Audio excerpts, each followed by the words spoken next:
अस्सलाम वालेकुम गाइस। मेरा नाम है अली और मैं अपने channel daily horror stories by Ali से अल्हम्दुलिल्लाह एक बार फिर आपके साथ मौजूद हूँ। मैं उम्मीद करता हूँ कि मेरे सब्सक्राइबर्स, मेरे चाहने वाले, मेरे सपोर्टर्स दुनिया में जहाँ भी मौजूद हैं खैरियत से हैं, खुश हैं और इनकी ज़िंदगी बेहतर गुजर रही है। तो अल्लाह ताला मेरे सब्सक्राइबर्स को, मेरे चाहने वालों को, मेरे सपोर्टर्स को, मुझे, मेरी फैमिली को, हम सबको सेहत दे, ज़िंदगी दे और हमारे कामों में आसानियाँ फरमाए। अगर आप में से किसी ने भी अब तक किसी भी वजह से फॉर नो रीज़न मेरे चैनल को सब्सक्राइब नहीं किया तो सब्सक्राइब कर लें। और मेरी कोशिश होती है कि रोज़ाना इस चैनल पे अच्छी अच्छी स्टोरीज़ शेयर की जाएं और अगर हो सके तो इस चैनल को अपने सर्कल में इंट्रोड्यूस करवाएं। तो क्या, जैसे आपको पता है कि इस शो का फॉर्मेट है कि हम स्टोरी शेयर करते हैं और स्टोरी शेयर करने के बाद आखिर में व्हाट्सएप नंबर स्क्रीन पे मौजूद होता है। अगर आप लोग अपनी स्टोरी शेयर करना चाहते हैं तो आप रिकॉर्ड करके शेयर कर सकते हैं, व्हाट्सएप कर सकते हैं या फिर लिख के भेज सकते हैं, as you wish, but do send me the stories. ख़ास तौर पे अगर प्री पार्टीशन स्टोरीज़ किसी के पास मौजूद हैं तो मैं आजकल तलाश कर रहा हूँ कि ऐसी स्टोरीज़ मिलें, थोड़ा मज़ा आए और कहानी सुनने में, सुनाने में। तो सबसे पहले इसको लाइक करें इस वीडियो को और फिर चलते हैं आज की पहली खौफनाक कहानी की तरफ। और आज की ये जो कहानी है ये हुसैन जमाल साहब ने शेयर की है। बड़ी स्ट्रेंज कहानी है और ये बताते हैं कि जैसे हर फैमिली के अंदर कोई ना कोई स्टोरी होती है, कोई ना कोई मिथ होती है, कोई ना कोई कहानी चल रही होती है जो नस्ल दर नस्ल बताई जाती है कि आपके दादा ने, आपके परदादा ने दादों को, दादा ने आपके अब्बू को, आपके अब्बू ने आपको। तो एक स्टोरी है और उसका सिलसिला ये है कि 1920s में जब इनके परदादा महज 17 या 18 साल के थे, तो ये उस दौर की कहानी है। इनके परदादा की एक बहन थी जिनका नाम था अजमेरी और उनको अजमेरी फुप्पो के नाम से जाना जाता था। अब पुराने दौर के लोग थे तो इसी तरह के नाम होते थे। जैसे इनका जो ताल्लुक़ था वो लखनऊ से था और कहानी कुछ इस तरह से है कि ये जो अजमेरी फुप्पो थी ये बहुत ही हसीन व जमील थी, बहुत खूबसूरत थी, बहुत ही गोरी चिट्टी थी और ऊपर से इनकी जो आँखें थीं वो कंजी आँखें कहते हैं, आई थिंक कलर्ड आइज़ थी। तो बड़े लंबे बाल थे, बड़े लंबे घने बाल थे और बाल इस कदर लंबे थे कि बहुत, यानी आप समझ लें कि एक्सट्रीम लंबे बाल थे, नॉर्मली नहीं होते इतने लंबे बाल।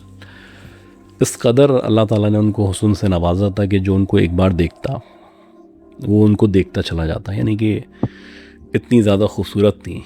और ज़ाहिर सी बात है, जब किसी भी फैमिली में कोई ना कोई, यकीनन आपकी फैमिली में भी कोई बहुत खूबसूरत होता है तो उनके शुरू से रिश्ते आना शुरू हो जाते हैं। तो ये जब महज 14-15 साल की थी, जवानी का एक शुरुआत थी और गुड लुकिंग थी, तो रिश्ते आना शुरू हो गए थे। लेकिन क्योंकि ये जो लोग थे और इनकी जो फैमिली थी, एक साउंड बैकग्राउंड था उस दौर में, पार्टीशन से पहले की बात है, और ये चाहते थे कि अगर किसी से इनका रिश्ता किया जाए तो हम पल्ला होना चाहिए या हमारी कम से कम हमारे नस्ब कसब के मुताबिक होना चाहिए, जो हम हैं वैसी वो होना चाहिए कम से कम। तो अक्सर ऐसा होता, रिश्ते आते, मना कर दिया जाता, नॉर्मल सी बात थी, इट्स ओके फाइन। लेकिन एक दफ़ा ऐसा हुआ, ये एक रिश्ता आया और ये जो रिश्ता था ये इनके एक दूर के रिश्तेदार थे जो कि किसी दूसरे शहर के, इवन के किसी दूसरे ज़िले के रहने वाले थे। अब कहीं किसी प्रोग्राम में, किसी शादी में, किसी इंतकाल में अजमेरी फुप्पो को देख लिया होगा, तो देखने के बाद लड़का इनका दीवाना हो गया और उसने अपनी अम्मी को रिश्ते के लिए भेजा। अच्छा, इनकी अम्मी जब रिश्ते के लिए आई तो इनकी जो अम्मी थी उनका थोड़ा सा बैकग्राउंड ख़राब था, यानी कि कहा जाता था ये जो औरतें जादू में, ताबीज़ में और चिल्ले में, इस तरह की चीज़ों में बड़ी आगे है, यानी वो एक बदनाम औरत थी और अच्छा कोई नहीं कहता था उनको।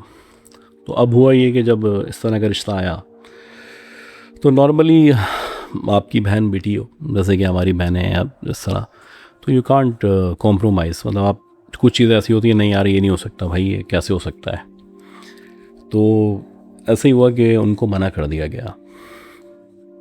अच्छा, जब रिश्ते के लिए मना किया गया तो वो जो खातून थी जो रिश्ता अपने बेटे का लेके आई थी, तो उन्होंने कहा कि मैं देख लूँगी। ये कहने के बाद जो है ना वो वहाँ से चली गई। अब इस तरह के कितने लोग मिलते हैं, हज़ारों, जो बदमाशी भरमबाजी करते हैं, तो हर किसी को तो रिस्पॉन्स नहीं किया जाता। वेल, तो ऐसे ही हुआ कि इनको रिस्पॉन्स नहीं किया गया कि ठीक है, इंसान दिल जला होता है तो ऐसी बातें करता है। लेकिन इसके बाद से अजमेरी फुप्पो की ज़िंदगी में तब्दीली आना शुरू हुई। यानी कि देखते देखते इनकी जो सेहत थी वो गिरना शुरू हुई। ना सिर्फ सेहत गिरना शुरू हुई बल्कि 8-10 दिन के अंदर ऐसा लगा जैसे इनका एकदम से 5-6 किलो वज़न कम हो चुका है और उन्होंने स्ट्रेंज हरकतें करना शुरू कर दी। जैसे कि एक दफ़ा ऐसा हुआ कि इनके जो अब्बू थे, अजमेरी फुप्पो के जो वालिद साहब थे, उनकी रात में आँख खुली। अब जब उनकी रात में आँख खुलती थी तो तहज्जुद के टाइम पे आपको पता है कि दीनदार लोग जो है वो तहज्जुद के टाइम पे तहज्जुद की नमाज़ पढ़ते हैं, फिर इबादत करते हैं, फिर फजर का वेट करके फजर पढ़ के सोते हैं या अपना काम करते हैं जो भी है। तो उनकी जब आँख खुली तो उन्होंने कुछ आवाज़ें अपने कानों से सुनी कि जैसे अजमेरी किसी से बातें कर रही है। यानी अजमेरी की आवाज़ थी लेकिन सामने से किसी की आवाज़ नहीं आई थी, अकेले बातें कर रही थी, जैसे कोई इससे सवाल पूछ रहा हो और ये उसका जवाब दे रही हो। अब इनके अब्बू ने जब ये सुना तो बाहर की तरफ आए, सहन की तरफ आए, तो देखा तो सहन के अंदर एक जामुन का दरख्त मौजूद था। अजमेरी फुप्पो जामुन के दरख्त के नीचे खड़ी हुई हैं और दरख्त में देख के या दरख्त की तरफ देख के किसी से बातें कर रही हैं।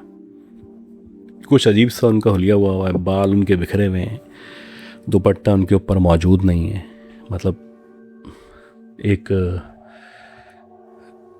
खुले हुए अंदाज में वो बाहर वहाँ खड़ी हुई थी और इस तरह नॉर्मली नहीं हुआ करता था।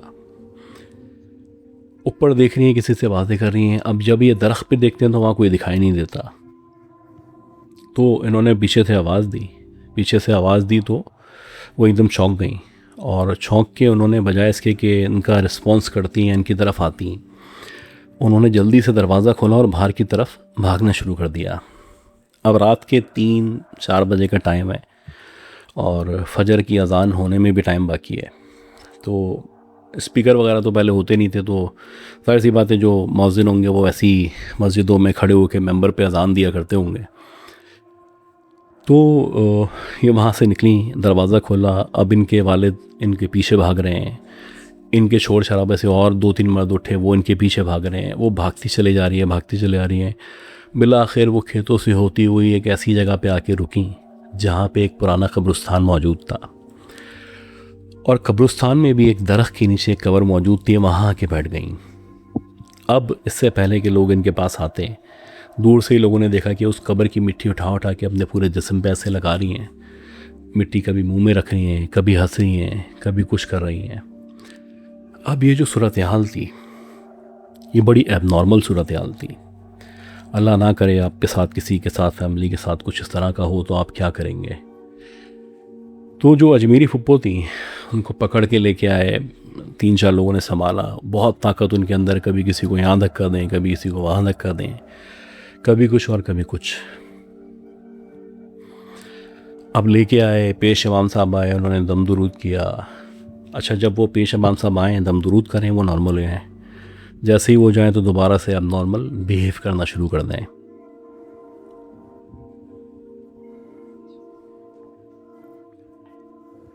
इसी तरह एक दफ़ा ऐसा हुआ कि रात के तकरीबन 3-3:30 बजे का टाइम था। अब घर वालों ने इनको अपने घेरे के अंदर सुलाना शुरू कर दिया था, यानी चारों तरफ कोई ना कोई होता और बीच में ये सोती, क्योंकि कुछ ना कुछ ऐसी हरकत करनी थी। तो ये रात के तकरीबन 3-4 बजे का टाइम था जब तहज्जुद के लिए लोग उठ जाया करते हैं।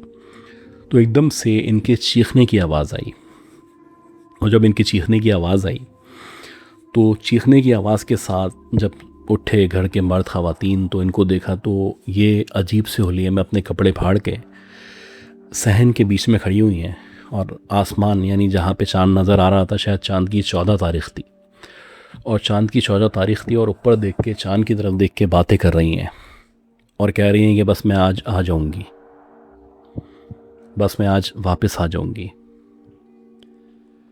अब घर वाले परेशान कि ये क्या चल रहा है। एक तो हुलिया उनका इस तरह जवान बेटी, और अल्लाह ना करे ऐसा हो किसी के साथ। तो अब उनको पकड़ा, कपड़े वगैरह सही किए उनके, उनको ला के दम दुरूद किया, आयतल कुर्सी वगैरह पड़ी, फिर पेश इमाम साहब को लेके आए। तो उन्होंने कहा मेरी पहुंच से दूर है मामला।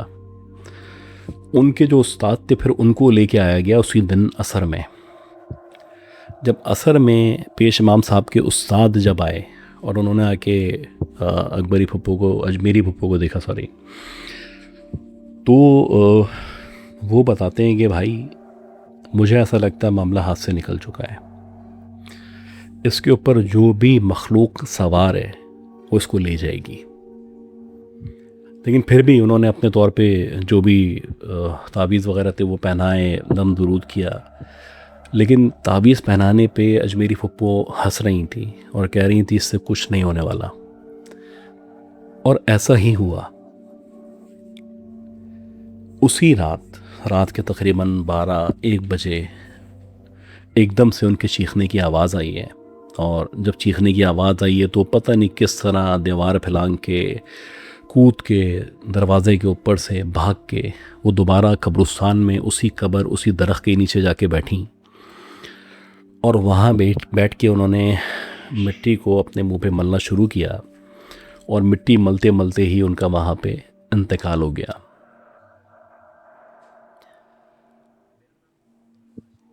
अब एक जवान बेटी, खूबसूरत बेटी, जिसके सिर्फ रिश्ता ना देने पे यह सब मसाइब, मुश्किलात देखनी पड़ी, तो इंसान ही इंसान का सबसे बड़ा दुश्मन है, मेरा ये मानना है। आई थिंक आप कमेंट करेंगे आपको क्या लगता है।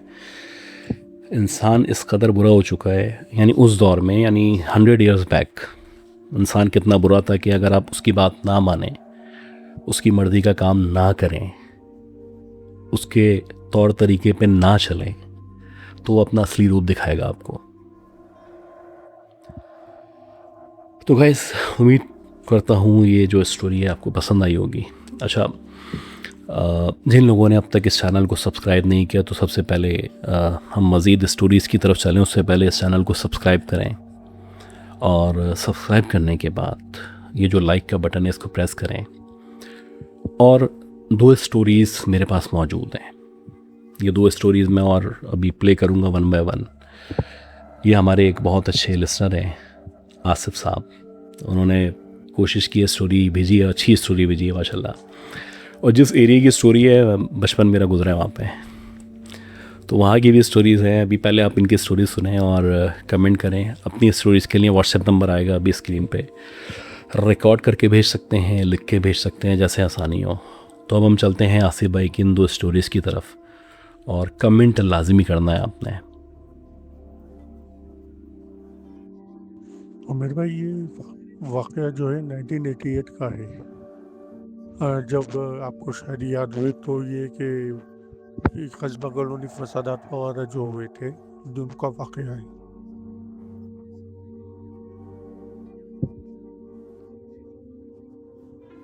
तो वही ये था कि हम सुराबोट में रहते थे, सुराबोट मीन ब्लॉक 22 में। तो आपको पता है कि जो हंगामा फसादात वगैरह हुए थे, तो किस तरह की सिचुएशन थी। तो वालिद साहब का तो हमारे उन्हीं दिनों 1-2 साल पहले इंतकाल हुआ था। तो मैं, मेरी वालदा और एक मेरी सिस्टर थी, तो वो थे। तो हालात के पेश नज़र हमारी वालदा ने हमको कहा कि जो है 2-3 दिन के लिए तुम अपनी पप्पू के घर चले जाओ, बफर जोन। तो हम वहाँ शिफ्ट हो गए थे 2-3 दिन के लिए। उन्होंने कहा कि मैं तो रह लूँगी, मेरी तो अब खैर ज़िंदगी क्या है, और क्या है मेरी ज़िंदगी में, अगर तुम लोग हो तो मैं हूँ, वरना तो कुछ नहीं है। खैर हम लोग आए हैं, फर्स्ट नाइट की बात थी ये।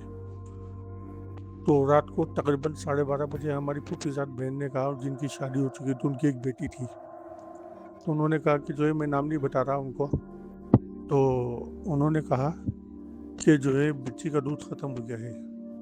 तो उनके शौहर काफ़ी नाराज़ भी हुए कि तुम अब बता रही हो कि जो है दूध ख़त्म हो गया है, रात के टाइम देखो तुम और हालात देखो कि ऑलमोस्ट पूरा कराची ही बंद है और तुम्हें अब ख्याल आ रहा है।